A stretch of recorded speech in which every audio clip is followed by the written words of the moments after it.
Hello friends, welcome to my channel Career Psychology. I am Dr. Anju Sinha, a consultant psychologist. Students, आज मैं आपको chapter 7 अभिप्रेरणा व अधिगम CTET UPTET examination का जो सारांश और समरी रिवीजन बता रही हूँ, उसमें मैं ये चैप्टर लेने जा रही हूँ, अभिप्रेरणा और अधिगम। अपना ध्यान से इसे जरूर सुनिए ताकि आप प्रश्नों को बहुत आसानी से हल कर सकें। जब हम पूर्व अनुभवों को वर्तमान अनुभवों से जोड़ना सीख लेते हैं तो इसे सादृश्यता का नियम लागू होता है। जब कोई छात्र किसी कार्य को अपनी स्वयं की इच्छा से करता है तो वह छात्र आंतरिक रूप से अभिप्रेरित होता है, यानी इंटरनली मोटिवेट होता है। दृश्य श्रव्य सामग्री में आंख और कान साथ साथ कार्य करते हैं, क्योंकि ज्ञान विभिन्न ज्ञानेंद्रियों के माध्यम से रिसेप्टर के माध्यम से प्राप्त किया जा सकता है, जिससे अधिकतम ज्ञान इंद्रियों का उपयोग सीखने से संवर्धित होता है। आंशिक पुनर्बलन सतत पुनर्बलन की अपेक्षा अधिक प्रभावी होता है। वह तीव्र अधिगम हेतु प्रेरित करता है। पुनर्बलन का मतलब होता है रिन्फोर्समेंट, एक तरह का प्रोत्साहन, इंसेंटिव। स्कैफोल्डिंग से तात्पर्य है प्रभावी अधिगम हेतु वयस्कों द्वारा छात्रों को अस्थायी सहयोग या संकेत देना, जिससे छात्र गहनता से अध्ययन कर सकें। वह विद्यार्थी जो आंतरिक रूप से अभिप्रेरित होगा उसे बाहरी पुरस्कार द्वारा अभिप्रेरित करने की कोई आवश्यकता नहीं होगी। वह आंतरिक रूप से प्रेरित है तो लक्ष्य प्राप्ति तक रुकेगा नहीं। यानी जिसको साइकिलिंग चलाने का शौक है उसे आप कोई भी पुरस्कार दीजिए, वो उसमें अव्वल ही रहेगा। उसे एक्सटर्नल रिन्फोर्समेंट की या पुरस्कार की कोई आवश्यकता नहीं है। शिक्षार्थी द्वारा सीखने की तत्परता संकेत करता है कि शिक्षार्थी शारीरिक, मानसिक एवं भावनात्मक रूप से सीखने के लिए तैयार है अथवा नहीं। किसी प्राथमिक विद्यालय में एक शिक्षक को छात्रों की उनके उद्देश्यों को निर्धारित करने हेतु उनको सहयोग करना चाहिए। उनकी भावनाओं, उद्वेग प्रदर्शित करना सम्मिलित है। इसमें परिणाम स्वरूप वस्तु, घटना या प्रक्रिया में ध्यान संकेंद्रित करना होता है। जब छात्र निश्चित पुस्तकों को पढ़ते हैं तो बच्चों को एक प्रमाण पत्र प्रदान किया जाता है। लंबी अवधि में यह रणनीति काम नहीं करती है, क्योंकि यह प्रवृत्ति छात्रों के अंदर केवल प्रमाण पत्र के लिए पढ़ने की प्रवृत्ति को बढ़ावा देगी।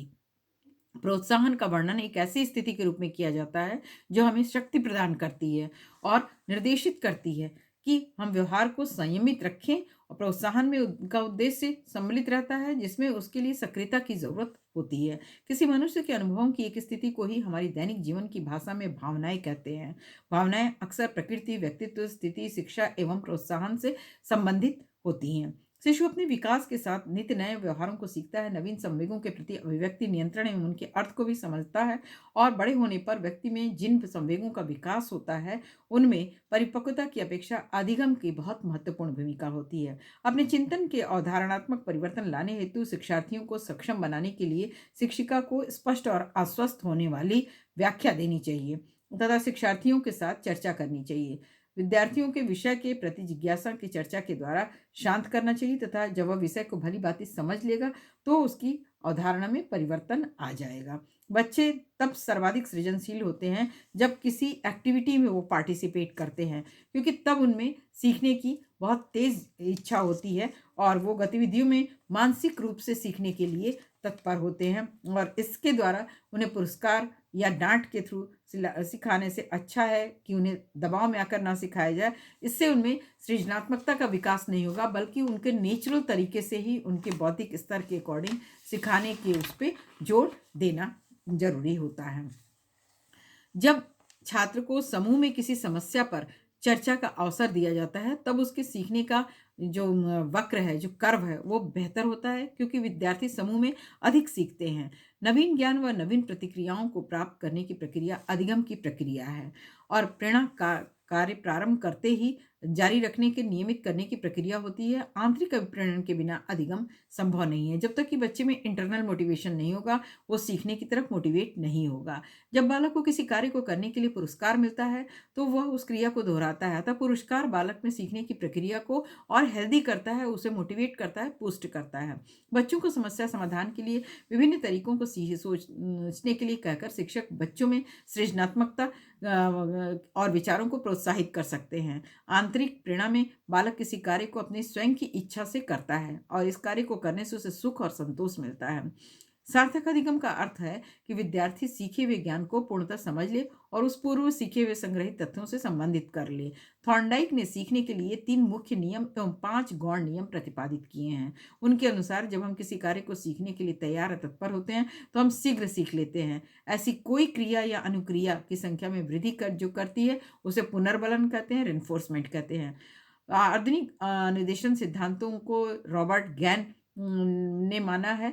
गैन ने अधिगम के 8 प्रकारों को बताया है: संकेत अधिगम, उद्दीपक अनुक्रिया अधिगम, श्रृंखला अधिगम, शाब्दिक साहचर्य अधिगम, विभेद अधिगम, संप्रत्यय अधिगम, सिद्धांत अधिगम, समस्या समाधान अधिगम। इस तरह से ये 8 अधिगम हैं। अभिप्रेरणा लक्ष्य आधारित व्यवहार का उत्प्रेरण है। आंतरिक प्रेरणा तब प्रकट होती है जब लोग कुछ करने के लिए आंतरिक रूप से प्रेरित होते हैं, और क्योंकि वह या तो खुशी से करते हैं या उन्हें लगता है कि यह महत्वपूर्ण है और वो जल्दी सीख लेंगे, उनके लिए सार्थक है। सीखने की प्रक्रिया एक प्रमुख विशेषता पठार है।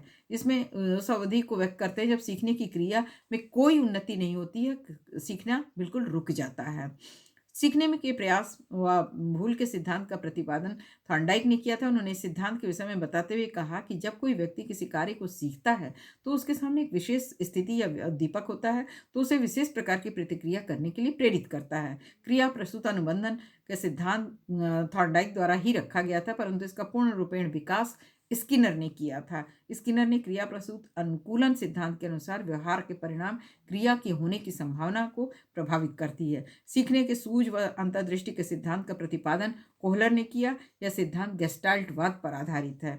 ये एक परिस्थिति में सीखे हुए ज्ञान, कौशल, आदतों का अन्य परिस्थिति में अनुप्रयोग ही अधिगम या शिक्षण या अंतरण है। साइकिल चलाने वाला बालक के लिए मोटरसाइकिल चलाना सीखना ऊर्ध्व अधिगम अंतरण का उदाहरण है, पॉजिटिव उदाहरण है। मैकडूगल के अनुसार संवेग उत्पन्न होने पर जो क्रिया होती है उसे मूल प्रवृत्ति कहते हैं।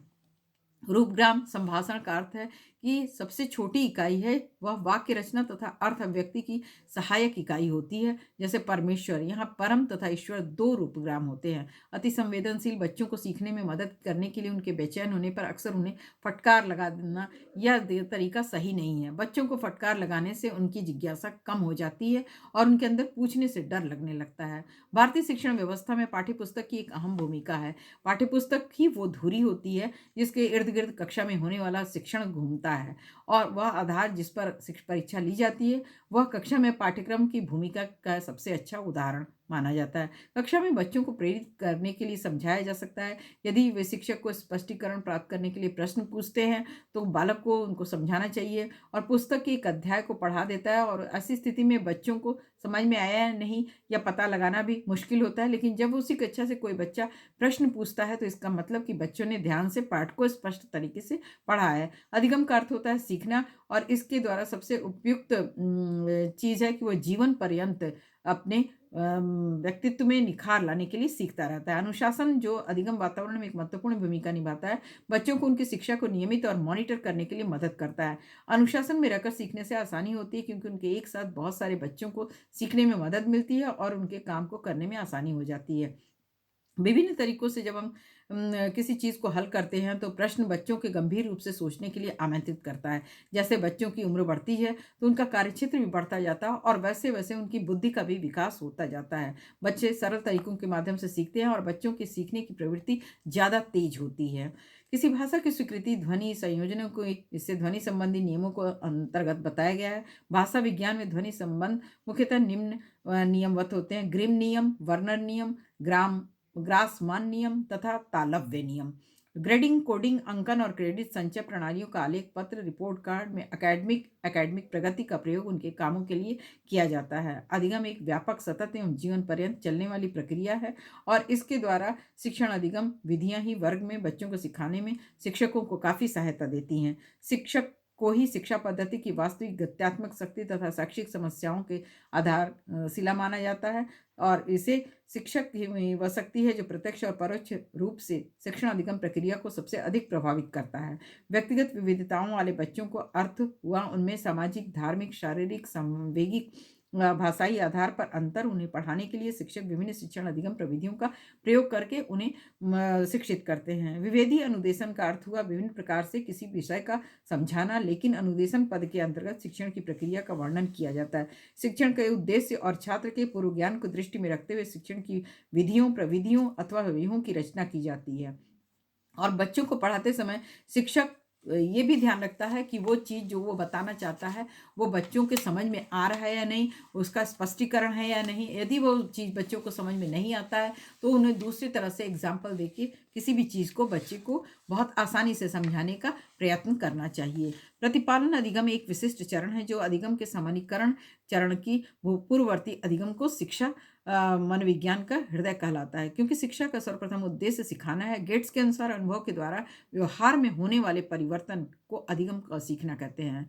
सीखने के प्रथम चरण में सामान्यीकरण का अपनाया जाता है। प्रीमैक के सिद्धांत के अनुसार यदि एक क्रिया की आवृत्ति दूसरी क्रिया के कार्य से अधिक है तब तथा पहली जो क्रिया का उपयोग दूसरी क्रिया के कार्य की आवृत्ति को कम है तो इसके लिए पुनर्वलन के रूप में किया जा सकता है।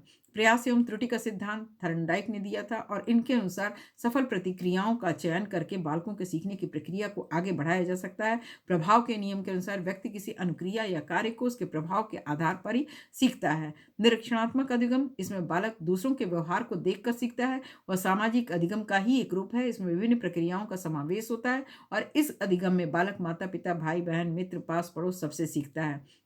निगेटिव रेनफोर्समेंट किसी अनुक्रिया को दृढ़ बनाती है जबकि दंड किसी अनुक्रिया को कमजोर बनाता है। निगेटिव रेनफोर्समेंट से अनुक्रियाओं की संख्या में वृद्धि हो जाती है। जब एक निश्चित समय के बाद प्रतिफल प्राप्त होता है तो इसे स्थिर अंतराल पुनर्बलन कहते हैं। स्थिर अंतराल पुनर्बलन का उदाहरण नहीं है एक व्यस्त नंबर को डायल करना, प्रतिमाह वेतन प्राप्त करना, एक निश्चित समयावधि पर दंत चिकित्सक के पास जाके चेक करवाना तथा प्रतिवर्ष वेतन वृद्धि मिलना इत्यादि स्थिर अंतराल पुनर्वलन का उदाहरण है। लेविन का क्षेत्र सिद्धांत में उन्होंने कई चीजों को बताया है। जीवन क्षेत्र, अभिप्रेरणा, शक्ति और अवरोध। बोबोडल प्रयोग का संबंध निरीक्षणात्मक अधिगम से है। इस अधिगम में शामिल है दूसरों के व्यवहार को देखकर उनके अनुरूप व्यवहार करना, व्यवहार को अपने जीवन में उतारना, समाज द्वारा स्वीकृति व्यवहार को धारण करना व अमान्य व्यवहारों को त्यागना। बोबोडल बच्चों के आक्रमण व्यवहार से संबंधित है जो खिलौनों के प्रति दृष्टिगोचर होता है। अनुप्रयुक्त व्यवहार विश्लेषण क्रिया प्रसूत अनुबंधन से संबंधित है और इनके अनुसार अभिप्रेरणा से उत्पन्न क्रियाशीलता जो है वो सिखाने के लिए उत्तरदायी है। इसमें दो प्रकार की क्रियाएं होती हैं, क्रिया प्रसूत तथा उद्दीपन प्रसूत। निरीक्षणात्मक अधिगम के 4 तत्वों को सही क्रम है: अवधान, धारणा, पुनरुत्पादन, अभिप्रेरणा। पूर्व संक्रियात्मक अवधान एक ऐसी प्रक्रिया है जो पूर्वगामी व्यवधान के विपरीत व्यवधान की स्थिति होती है। इसमें पुरानी जानकारी नई जानकारी को याद करने से रोकती है। पुरस्कार एक प्रकार का रुचिकर उद्दीपक होता है जो वांछनीय व्यवहार में वृद्धि करता है। वह अनुक्रिया को सुदृढ़ता प्रदान करने हेतु किया जाता है। यह रिश्वत का प्रकार नहीं हो सकता है क्योंकि यह गैर सामाजिक तथा अनैतिक पहलू है। सभी बच्चे सीखने के लिए स्वाभाविक रूप से प्रेरित होते हैं तथा सीखने में सक्षम भी होते हैं। यह उनके अनुकूलन की प्रक्रिया के माध्यम से घटित होता है। अन्वेषण एवं पारस्परिक क्रिया, पुनरावृत्ति एवं अध्ययन तथा निर्देश व संचालन के द्वारा सार्थक अधिगम घटित होता है। किसी विषय वस्तु को कंठस्थ करना या स्मरण करना सार्थक अधिगम के अंतर्गत नहीं आता है। संरचनात्मक दृष्टिकोण के अनुसार अधिगम एक सक्रिय एक सामाजिक प्रक्रिया और इस प्रक्रिया में बच्चा अनवरत सीखने के लिए तत्पर रहता है। सामाजिक गतिविधियों के द्वारा विभिन्न प्रकार के ज्ञान प्राप्त करता है।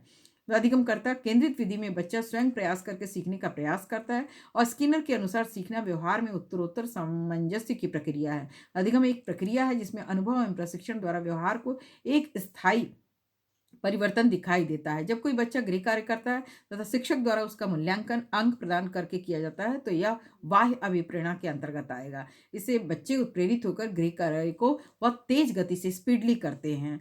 क्रिया को उत्तेजित करने, जारी रखने और नियंत्रित करने की प्रक्रिया अभिप्रेरणा कहलाती है। अभिप्रेरणा को कायम रखने के लिए प्रवृत्ता अभिमुखी लक्ष्यों पर जोर दिया जाना चाहिए और जब कोई भी जानकारी या सूचना एक क्रम में होती है तो स्मृति पटल पर उसकी स्थिति सुदृढ़ होती है, अर्थात अधिगम में सरलता होती है। जब सूचना खंड रूप में होती है तो ऐसी स्थिति में बालक ज्ञान तथा क्रिया में सामंजस्य स्थापित नहीं कर पाता है।